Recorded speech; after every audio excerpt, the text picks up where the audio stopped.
बिस्मिल्लाहिर्रहमानिर्रहीम। अस्सलाम वालेकुम रहमतुल्लाहि वबरकातुहू। सलामती रहमतें बरकतें हम सब पर रहें।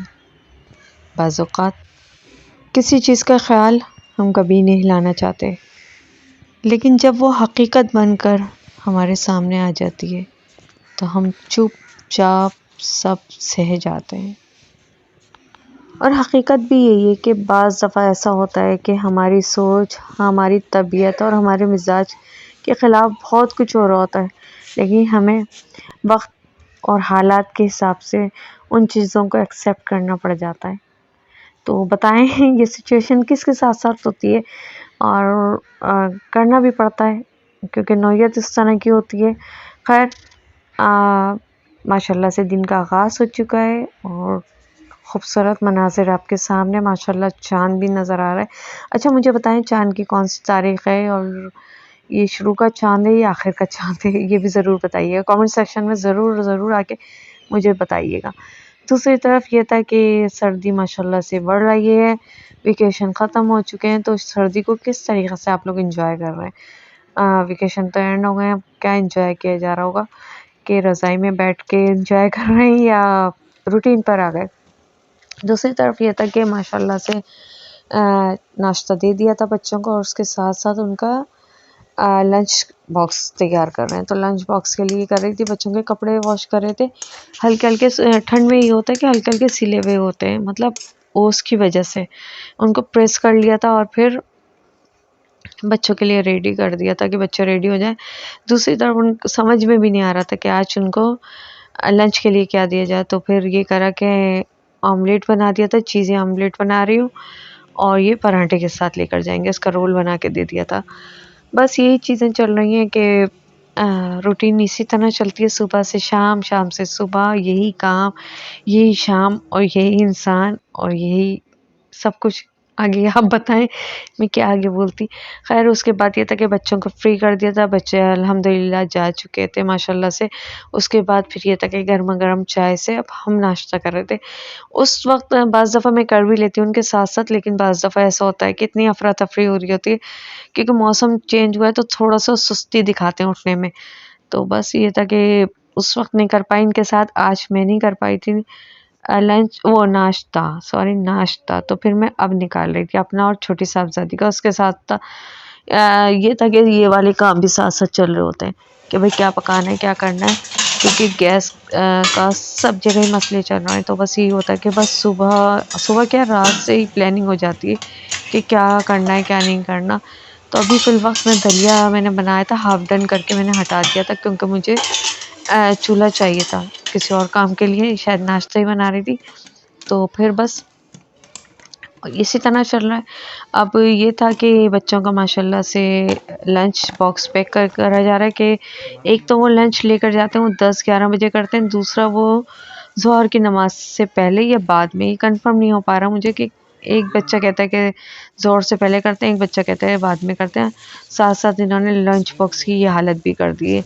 अब ये बस ये एक चीज़ चल रही है कि अब नेक्स्ट डे क्या करना है। आज तो ये कर दिया, अब ये खा लिया, ये कर लिया, तो बस दूसरे दिन के लिए सौदा आ गया था कि अभी से बना के थोड़ा थोड़ा करके रख देंगे, काट के साट के। अगर सब्जी होती है तो सब्जी का बड़ा यही सब कुछ चल रहा होता है। एक तरफ ये मैंने चने मंगा लिए थे और इसका भी बता रहे हैं उस दिन के भाई इस तरह से इनको शॉपर में ले जाके रख। इतनी देर भिगो देना और इस तरह कर लेना।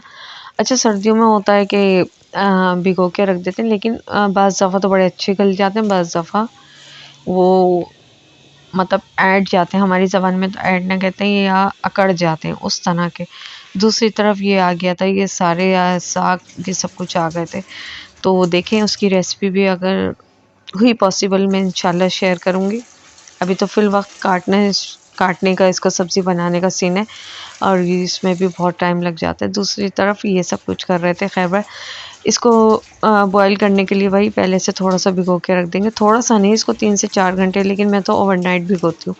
लेकिन अभी ये था कि अभी करके रख लूँगी, थोड़ा सा रात तक शायद ये अच्छे से भीग जाए, तो जैसे ही गैस आएगी उसी वक्त फ़ौरन से मैं बॉईल कर लूँगी। ये नहीं पता कि कब रात को बॉईल होंगे या सुबह होंगे, ये गैस की नौयत के हिसाब से होगा ये वाला काम।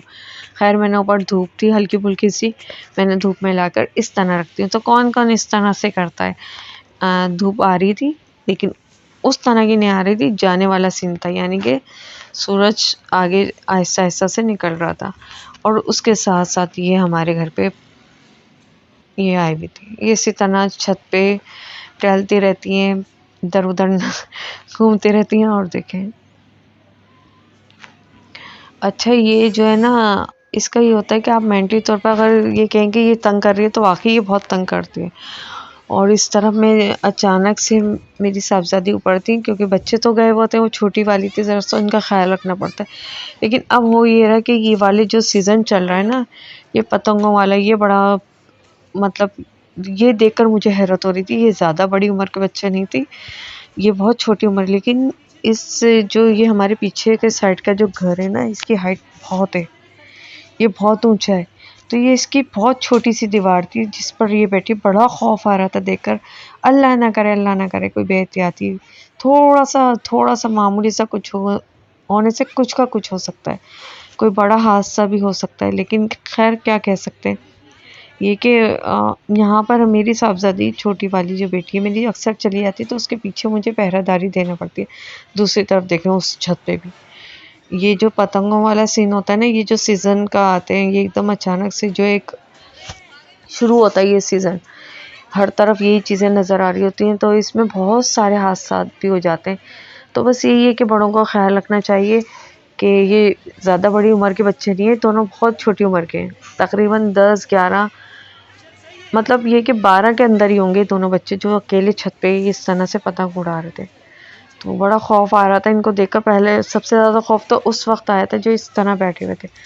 खैर क्या ही कहें, इसमें ये होता है कि जो बड़े होते हैं ना घर के, वो बड़ी निगरानी कर रहे हैं, बच्चों का नहीं पता।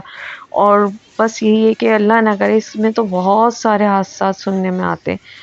और बस ये कि एक शुगल के तौर पे बच्चे ले रहे होते हैं, बच्चे भी बड़े भी बाज़ जगह। अब हमारे नेबर में तो खैर बड़े भी साथ थे, जो मैं इस तरह से मैं इस साइड पे खड़े होकर बना रही थी, मैं उस तरफ नहीं जा पा रही थी, क्योंकि इनडायरेक्टली मेरी बेटी भी उनके साथ इंगेज थी, वो अपनी छत पे थी। लेकिन उनको कुछ कुछ चीज़ें वो हमारी तरफ, बच्चे जाहिर सी बात है बच्चे भी थे उनके साथ, बड़े भी थे, बड़े यानी कि उनके फादर वो भी थे। ये संडे का ब्लॉग था जो काफ़ी लेट हुआ है, वो इस वजह से हुआ कि टाइम नहीं हो पा रहा था प्रॉपर ना। पर एक रिस्पॉन्सिबिलिटी मदर पर आती है, स्पेशली फादर तो होते नहीं है, तो उनको मालूम होना चाहिए अगर बच्चा इंडोर यानी कि घर में गेम्स कर रहा है तो अपने घर के कौन से एरिया में खेल रहा है। अल्लाह ना करे कोई इस तरह की जगहों पर जहाँ पे ये बच्चे बैठे हुए, जहाँ पर उन मतलब पेरेंट्स को मालूम ही नहीं कि बच्चे खेलते खेलते, अल्लाह ना करे जैसे ये सामने है, तो ये मतलब उड़ाते उड़ाते, अगर वहाँ की बाउंड्री इस तरह की नहीं है, यहाँ चारों तरफ बाउंड्री नहीं है, तो ये तो जान का ख़तरा है। तो इन जगहों पर मतलब बच्चा अगर घर में खेल रहा है तो उसको बार बार चेक करना चाहिए। दूसरा ये कि इस तरह के गेम्स से तो फुली अवॉइड करना चाहिए कि इतने ख़तरनाक चीज़ें हो जाती हैं। और इसकी बाउंड्री से आपको अंदाज़ा हो रहा होगा कि कितनी है, 4 ईंटों के बाद इसकी बाउंड्री ख़त्म है। ये कि वो डोर के चक्कर में और उसको उड़ाने के चक्कर में अल्लाह ना करे कोई बहुत बड़ा हादसा ऐसे। और हादसे होते हैं इसमें, सबको पता है कि इसमें हादसे होते हैं इन छोटे छोटे गेम्स में। गेम से क्या है, इसको क्या कहेंगे, एक एक्टिविटी ही कहलाएगी। तो खैर एहतियात कीजिए, एहतियात इलाज से बेहतर है। ये तक का था मेरा व्लॉग, उम्मीद करती हूँ आपको अच्छा लगे तो लाइक सब्सक्राइब